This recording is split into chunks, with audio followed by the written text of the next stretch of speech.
Hey, Doug Upstone here for Doc Sports, and I'm back to talk some March Madness college basketball. That's right. Got a couple topics to cover for you today. I'd like to, first of all, start with the how to consider, if you haven't already, made a futures bet on picking a champion in terms of a really good way to do it. It's something I have used for years and something for, I'm just going to say something for you to consider. Okay, if you haven't done that already. And the other area of discussion is to do with seeds 4, 5, and 6. It's an area that can be quite profitable, and I got some great tips and trends for you that apply over the years that you might want to consider. So I'm going to give both of these to you. All right. So we'll start off by first of all talking about the fact that the picking a tournament champion. Okay, how do you go about it? Well, there's lots of ways, and there's many different ways to go about it. But this is the method that I just say start with. It's not the end all, the be all. I'm not saying that, but it can be a very effective way, and it really narrows down the field. All right. So one of the things you always hear from the commentators on TV, you got to have great guard play. Okay, in college to win the tournament. True enough. Okay, but you know what? Not only do you have to have great guard play, you have to have talent that matters. So one of the things that a lot of champions end up having, they have a guard who is 6'3" or taller. Not saying that's the end all be all, because Kemba Walker wasn't 6 feet, or wasn't 6'3" when he won the title with UConn, but he had an NBA type body and obviously skill. But that's the key part here, is that so if 6'3" is, and they have NBA talent, that does not mean this player will be an NBA superstar.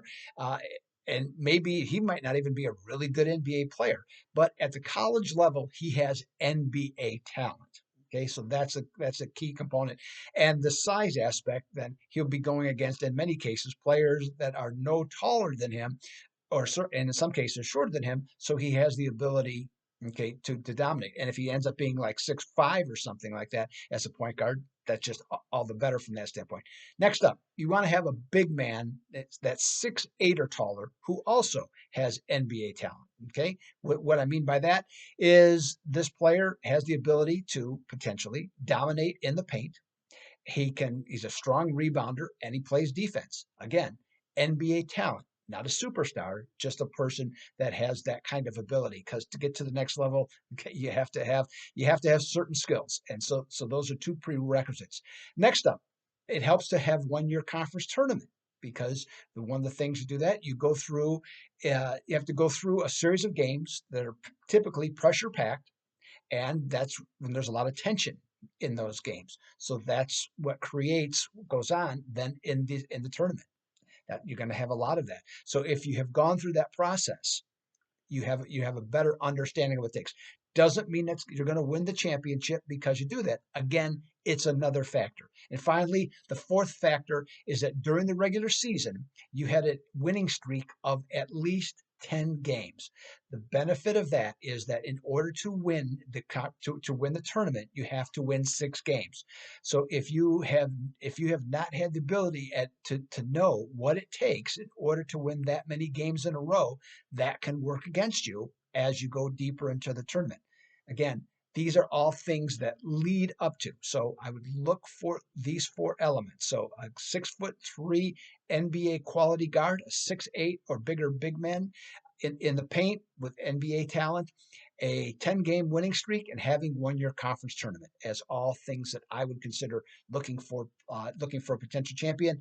Typically, the most years you'll have at least 2 of those elements will be in play for the team that ends up being conference champ that wins. I'm sorry, the NCAA tournament, and often they'll have more. So that's one aspect to cover, one thing to think of. Okay, the other element I was going to bring up to you is 4, 5, and 6 seeds. Okay, if what to look for, things that go for or against them. So, for example, in recent years, in fact, let's see here, since 2014, number 4 seeds have been somewhat unreliable. 10, 17, and 1. So, who are the number 4 seeds right now? Arkansas, UCLA, Providence, and Illinois. All of those teams are 4 seeds. So that's something that you have to consider. Now, if these teams are the same teams in that are favored by 8.5 or more points in their game, they are only 5, 12, and 1 against the spread. one qualifier there. That would be UCLA, who is favored by 14 over Akron. So that's for 4 seeds. Now let's look ahead to number 5 seeds. 5 seeds. Let's see, some 2009 are 16, 29, and 3 against the spread. The 5 seeds right now, or not right now, they are UConn, St. Mary's, Iowa, and Houston. And this one, so this is a tricky one, and so I should say there's a tricky part of this. Now within there's also this a segment of where there's underdogs, or I should say, yeah, underdogs that are catching 6 or more points in these games. So in other words, the 12 seeds. So the 12 seeds in this case would be New Mexico State getting 6.5 against Connecticut, Richmond getting 10.5 against Iowa, and UAB getting 8 versus Houston. The only one that to me, and again, I'm not, the one thing I want to be clear, I wouldn't play these blanket, right? So I'm just giving you the information that you can think about. And if you want to utilize it, you certainly can. If you don't want to, if you think it's nonsense, you don't have to do it at all. Just trying to give you some tips that are things that are available to you out there. That Iowa Richmond game is a tough one because both teams won 4 games in 4 days, had some circumstances. Iowa looks certainly like the stronger team, played better, but I think you have to at least give this some consideration before making a pick on Iowa for that one. And so that's something else that's out there. Also, in the another thing too, power conferences. So in this case, the Big East and the Big Ten, teams that are from conferences that are 5 seeds are only 11 and 25 in the first round. So I should say that too. This is all just first round. I think you probably figured that out, but this is all first round information. The other thing that comes into play, the last 20 games in which a 5 played a 12, the over is 15 and 5. One more thing to consider. All right. Lastly, 6 seeds. 6 seeds are 18 and 29 the last 12 years for when they are playing an 11 seed. The 6 seeds in this case are Alabama, Texas, LSU, and Colorado State. And that one, now we don't know who Alabama is going to play because as I'm doing this video, the game would be Wednesday night, which is Notre Dame and Rutgers. So we don't know that one. But Alabama, they have not been great. And as we saw, I'm not saying that Rutgers or Notre Dame is going to be UCLA of last year and go from the first 4 all the way to the championship game. But Alabama has had their problems, something that you have to consider. Another thing you should consider is the fact that 6 seeds that are listed as an underdog.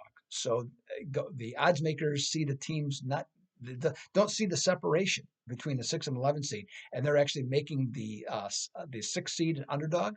Well, right now, Colorado State is catching 1.5 against Michigan, and Texas right now is -1. I forget who they're playing offhand, to tell you the truth. I just lost track of that. Who Texas is playing? Virginia Tech. That's what it was. Virginia Tech. So that's something to consider. But again, only 4 and 10 straight up and against a spread if a number 6 is an underdog or a pick against an 11 seed. So there's a variety of things to consider for the upcoming tournament. I wish you nothing but good luck. I'm going to certainly do my best to make something happen here. And all of my selections will be available on Thursday for Thursday and Friday for Friday. So they'll all be available at the Doug Upstone page at Doc Sports. So I wish you good luck. Nothing but success. This is Doug Upstone for Doc Sports. Look for my next video very soon. Until then, I'm out.